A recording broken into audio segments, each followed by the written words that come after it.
True beauty rarely walks in a straight line through the world. The midday sun lashed the dusty streets of Cedar Ridge as Martha arrived in town, dragging her left leg lightly with each step. The wound from a fall from a horse years ago had left its mark, but it hadn't been able to bend his spirit. At 42, she carried a natural elegance that transcended any physical imperfection, though few bothered to look beyond the surface. The dust rose in small clouds around his feet as he walked down the main street. People moved away discreetly, as if the difference in their gait could be contagious. Some women whispered behind fans, their narrow eyes following their every limping movement. The men looked away, embarrassed by reasons they could not explain. Martha held her head high. He had learned long ago that dignity did not depend on the approval of others. Her brown hair was tied up in a simple bun, and her navy blue dress, though simple, was impeccably clean and well-groomed. She was a teacher at a rural school, and came to town once a month to get supplies and mail. The heat made the air dense and heavy. The wooden planks of the sidewalks creaked under the weight of footsteps, and the dry wind carried the smell of leather and horse sweat. Cedar Ridge was like so many other western towns, born of necessity, grown in hope, and kept alive by the stubbornness of its inhabitants. In front of the general store, a group of children played with marbles in the shade. When Martha approached, they stopped playing and watched her with that cruel curiosity that only children possess. One of them began to imitate his way of walking, provoking laughter from the others. Martha paused for a moment, feeling the familiar tightness in her chest that accompanied these moments. It wasn't anger he felt. There was plenty of time for that. It was a deep sadness for the harshness that the world taught people from an early age. He took a deep breath and kept walking, each step a small declaration that he would not allow himself to be defined by the casual cruelty of others. The store's bell tinkled as she pushed the door open. The interior offered a welcome reprieve from the scorching heat. Shelves full of produce stretched from floor to ceiling, bags of flour and sugar, tools, fabrics, simple medicines. The smell of roasted coffee mingled with the aroma of new leather and spices. James Sullivan stood behind the counter, a stout man with a grey beard who had always treated her with professional courtesy. Next to him, a girl of about 8 years old organized small jars of candy on a tray. Her blonde hair was tied in braids, and her blue eyes shone, with a vividness that contrasted with the heavy atmosphere of the city. The girl looked at Martha with genuine interest, without the embarrassment or spiteful curiosity she was used to seeing. It was a clean, direct look, full of honesty that had not yet been corrupted by adult prejudice. Martha approached the counter, taking a list out of her pocket. He needed flour, sugar, some preserves, and paper for his classes. James complied with her request efficiently, but she noticed how he avoided prolonged eye contact, as if his presence made him uncomfortable. The girl, however, continued to watch her with increasing fascination.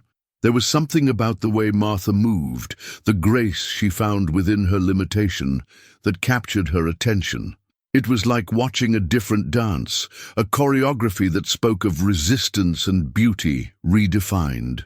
As James wrapped his groceries, Martha felt the child's eyes on her. He turned and smiled softly. The girl smiled back, and for a moment, the world seemed like a kinder place. It was in these small moments of human connection that Martha found the strength to keep going, not to let the harshness of the world turn her heart to stone. The heat was still relentless outside, but something had changed in that silent meeting between two souls who recognized in each other the ability to see beyond appearances. The following days brought a subtle change in the pace of Cedar Ridge. Martha had established a routine of stopping at the general store whenever she came to town, not just for practical needs, but because she had found something rare in that place, a look she didn't judge. The girl, who knew her name was Emily, was always present when her father worked in the store. James Sullivan had been a widower for 3 years, raising his daughter alone while maintaining the business he had inherited from his own father. The loss of his wife had left deep scars on both of them, but Emily had managed to maintain the lightness of childhood that her father sometimes envied in silence. That Thursday afternoon, The heat was especially oppressive. Martha entered the store, seeking relief from the scorching temperature, and found Emily alone behind the counter, carefully arranging a pile of colorful fabrics. The girl looked up, and her face lit up with a genuine smile. James was in the back warehouse, checking the stash of grain that had arrived the morning before. The sound of voices in the main store came to him like a distant murmur, but something about the quality of those voices, a mixture of adult kindness and childlike curiosity, made him stop to listen. Emily had started asking questions, simple, direct questions, without malice. She wanted to know about the school where Martha taught, about the books she read to the children, about what it was like to live alone on the small farm on the outskirts of town. Martha answered patiently, touched by the genuine sincerity of those questions. The conversation flowed naturally when Emily, with the brutal honesty of children, asked about her leg. Martha felt the familiar tightness in her chest, but looking into the girl's clear eyes, she saw only cruel curiosity. He explained about the accident with simplicity, as he would tell any other story of his life. Emily listened intently, nodding as if absorbing every word. Then, with the inexplicable wisdom that sometimes emerges from children, he said something that would change the course of those days. He asked if it hurt a lot, not his leg, but the way people looked. The question caught Martha off guard. For a moment, the defenses carefully built over the years faltered. No one had ever asked about this pain, the invisible pain that sometimes outweighed any physical limitation. Emily waited for the answer with the patience of someone who really wanted to know, not one who asked out of courtesy. James, from the warehouse, heard the silence that followed. There was something about that silence that made him completely stop what he was doing. He knew his daughter well enough to know that she was asking one of those questions that went straight to the heart of things, without beating around the bush or adult diplomacy. Martha finally responded, admitting that yes, it hurt sometimes, but that he had learned that people's opinions say more about them than about who is being judged. Emily nodded solemnly, as if she kept this information somewhere special in her mind. The doorbell tinkled as other people entered the store. The intimate moment was undone, but something had been planted on that hot afternoon. Emily returned to her fabrics, but kept casting glances at Martha, as if she saw her in a new light, not as someone different or disabled, but as someone who carried interesting stories and wisdom gained through experience. James finally left the warehouse, carrying a sack of flour. Her eyes met Martha's briefly, and she noticed something different in that look. It was not pity. Martha had learned to recognize pity from afar and to despise it. It was something closer to recognition, as if he had heard enough of the conversation to understand that there was more to this woman than her appearance suggested. The rest of the afternoon passed in a lighter atmosphere. Emily kept asking questions about school and books, and Martha found herself relating stories of her students, of the mischief and discoveries that happened every day in her small country school. James listened while serving other customers and occasionally contributed a comment or question of his own. When it was time for Martha to leave, Emily ran to the candy rack and carefully chose a sugar stick with red and white stripes. He held it out to Martha as a gift, explaining that it was his favorite type and that he wanted to share. The simple gesture carried a weight that Martha felt deeply. It was an act of pure inclusion, of friendship offered without expectations or judgments. He accepted the candy with the solemnity he deserved, promising to taste it on the way back home. Leaving the store, Martha carried more than her usual purchases. He carried the memory of an honest conversation, of questions asked without malice, and of a sweet offered with an open heart. The sun still battered the dusty streets, but the world seemed a little less hostile, a little more willing to see beyond surfaces. The fall festival came to Cedar Ridge as a promise of community and celebration. The leaves began to turn golden on the few trees that resisted the arid climate, and the townspeople were preparing for the traditional feast that marked the end of the harvest season. Martha had received a formal invitation through Emily, who showed up at her small farm one Saturday afternoon with a neatly folded paper. The girl had ridden alone the 2 miles that separated the town from Martha's estate, determined to personally deliver the invitation to the dance that would take place at the town's school. The invitation was the work of Emily and James together. The girl had insisted that Martha needed to be present, arguing with the irrefutable logic of the children that a teacher could not miss a party at school, even if it was not her school. James had given in to his daughter's insistence, but also because he had begun to see Martha with different eyes after afternoons of conversation in her store. Martha held the invitation in her hands, touched by the kindness of the gesture, but also apprehensive. He knew human nature well enough to know that social events could amplify both people's kindness and cruelty. The ball would be a public exhibition in a way that his discreet visits to the store were not. Emily waited anxiously for the answer, her blue eyes shining with hope. I'd spent the whole week talking about how wonderful it would be if Martha came, how she could meet other people in town, how fun it would be to dance and talk. The girl's innocence was both touching and troubling to Martha. On the night of the festival, Martha arrived at school wearing her best dress, a dark green fabric that highlighted her brown eyes and that she had saved for years for special occasions. She had braided her hair into an elegant hairstyle and carried a small leather bag that had belonged to her mother. Every step to the entrance of the school required conscious courage. The hall was decorated with dry leaves and paper lanterns that projected golden light onto the wooden walls. Tables with homemade food occupied one side of the room, while the center was free for dancing. A small group of local musicians played familiar melodies in the singing, their instruments creating a festive atmosphere that contrasted with the tension Martha felt growing in her chest. When he entered, the conversations decreased noticeably. They didn't stop completely. That would be too coarse even by Cedar Ridge standards, but the volume dropped enough for Martha to feel the weight of the stares on her. A few women turned to whisper to each other, their fans moving faster as if the air had grown heavier. Emily appeared as a small golden light running through the crowd. She wore her best Sunday dress and had wildflowers tied to her hair. His face lit up at the sight of Martha, and she greeted her with a spontaneous hug that took the older woman by surprise. It was a public gesture of affection that did not go unnoticed by those present. James approached soon after, wearing a dark suit that made him look more formal than Martha was used to seeing him in the store. His eyes met hers with an expression that mixed welcome with a silent apology for the behavior of others. He offered to fetch her something to drink, a gesture of courtesy that also served as a public declaration that she was welcome there. The music continued, and some couples started dancing. Martha found a discreet place near the wall, where she could observe the festivities without attracting too much attention.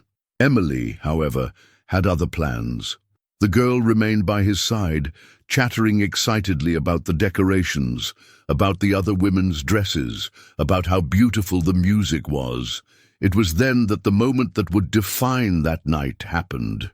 Margaret Thornton, the banker's wife and self-proclaimed social leader of Cedar Ridge, approached the small group where Martha was talking to Emily and James. His narrow eyes and his fake smile preceded his words like dark clouds herald a storm. In the sweet, venomous voice that certain women master perfectly, Margaret remarked loudly enough to be heard by a sizable group. How brave of James was to bring all kinds of people to a community event, and how she hoped Martha's presence would not embarrass the other ladies or frighten the children. The hall became quieter. The words hung in the air like toxic smoke, poisoning the festive atmosphere. Martha felt the familiar tightness in her chest.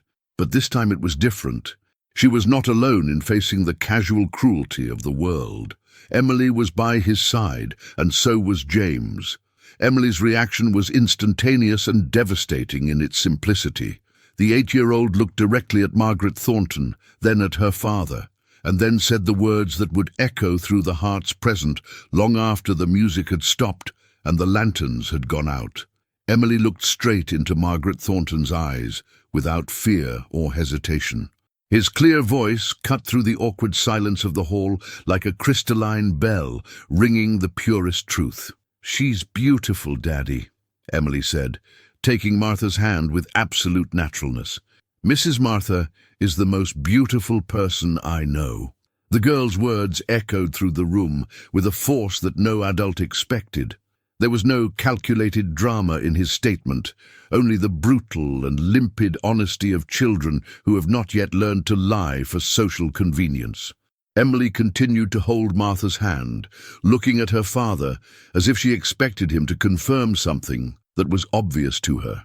James felt his heart tighten in his chest. Here was his daughter, aged 8, demonstrating a moral courage that most of the adults present could not muster. He looked at Martha, saw the emotion contained in her brown eyes, and then at Margaret Thornton, whose expression had changed from arrogance to uncomfortable surprise. "You're right, Emily," James said, his voice gaining strength with each word. "Mrs. Martha is truly one of the most beautiful people we know." The silence that followed was different from the previous one. It was no longer fraught with embarrassment, but with forced reflection. People looked at Emily, at Martha, at James, trying to process what had just happened. One child had exposed the moral ugliness of adults who considered themselves respectable, and he had done so with such simplicity that it made it impossible to ignore. Margaret Thornton tried to regain her composure, but Emily's words had completely diffused her social offensive. She muttered something about children not understanding certain things and walked away quickly, her retinue of female followers dispersing behind her like wind-blown leaves. Martha gently squeezed Emily's small hand, too emotional to speak immediately. The girl's courageous defense had touched something deep in her heart, not just the relief of having someone stand up for her, but the wonder of being seen, really seen, by eyes that didn't judge from the surface. The music started again, first timidly, then with more vigor. James reached out to Martha in a silent invitation to dance. For a moment she hesitated. Dancing meant exposing your limitation even more, making your difference even more visible to everyone present. But looking into his eyes and feeling Emily's confident hand still in his, she found courage. He accepted the invitation and headed to the dance floor. James naturally adapted his steps to hers, creating a dance that honored both his capabilities and his limitations. He didn't try to hide or make up for his lameness. He simply danced with her, as she was. The song was a slow, melancholic waltz, perfect for the moment that required more connection than performance. Emily clapped her hands gently as she saw the two of them dancing, her face beaming with satisfaction. To her, it was visual confirmation of what had always been true.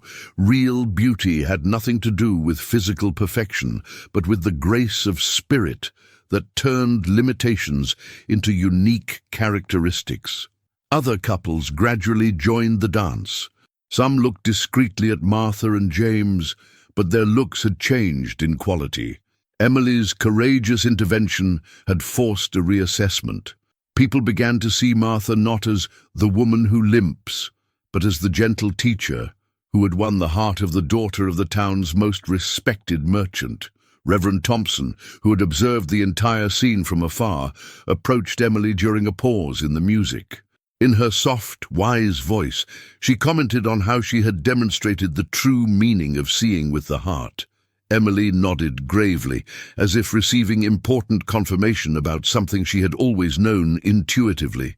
As the night wore on, more people approached Martha, not with pity or morbid curiosity, but with genuine interest. They asked about his school, about the books he liked to read, about his opinion on various subjects. They found her to be intelligent, well-informed, funny in a subtle and wise way. James remained close throughout the night, not as a protector, but as a companion. There was something changing between them, a growing awareness that the friendship that had blossomed through the conversations in the store was turning into something deeper. Emily, with the children's keen perception of this sort of thing, watched them both with evident satisfaction. When it was time for Martha to leave, Emily insisted on escorting her to the door. Outside, under the starry western sky, the girl looked up and said something that Martha would remember for the rest of her life, that her mother, who was in the stars, would certainly approve of her new friend, because real beauty was something you could feel, not just see. Martha hugged Emily tenderly, feeling a deep gratitude for having been defended by someone so small and so brave. James accompanied them to where their horse was tied, helping her to mount with care and courtesy. The path back home had never looked so clear under the light of the full moon. The months following the festival brought a subtle but profound transformation to Cedar Ridge. Emily's courageous statement had planted seeds in hearts that seemed too arid to sprout anything new. Like the rare rain in the desert, his simple words brought about unexpected changes in the harshness of that community. Martha now walked the streets of the city with a different lightness, not because his lameness had diminished, that remained the same, but because the looks around him had changed in quality. Where once he had seen cruel curiosity or embarrassment, he now found respectful greetings and genuine smiles. The blacksmith's wife stopped to talk about recipes. The town's doctor asked for his opinion on books he could recommend to patients. The world had not become perfect, but it had become kinder. James found that his feelings for Martha had grown far beyond respectful admiration. In the afternoons when she visited the store, he found himself anxiously waiting for her arrival.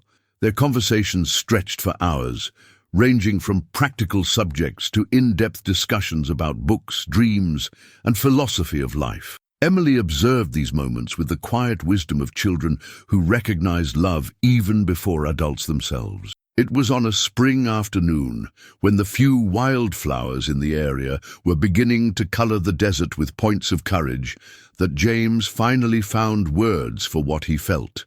Martha was sorting out some books she had brought for Emily as he approached, removing his work apron with slightly shaky hands. He asked to talk to her outside the store. Under the shade of the wooden porch, with the gentle warmth of the afternoon and the distant sound of horses, James talked about how she had transformed not only her worldview, but her own life. He spoke of how her courage in facing the cruelty of the world with dignity had taught him about true strength, and then, with the simple honesty he had learned from his daughter, he said that he had fallen in love with her. Martha listened in silence, her heart pounding in her chest. It had been a long time since he had allowed himself to dream of romantic companionship.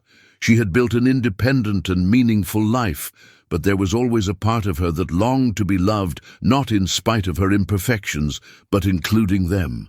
She looked into James's sincere eyes and saw there a complete acceptance she had rarely experienced. His answer was equally honest.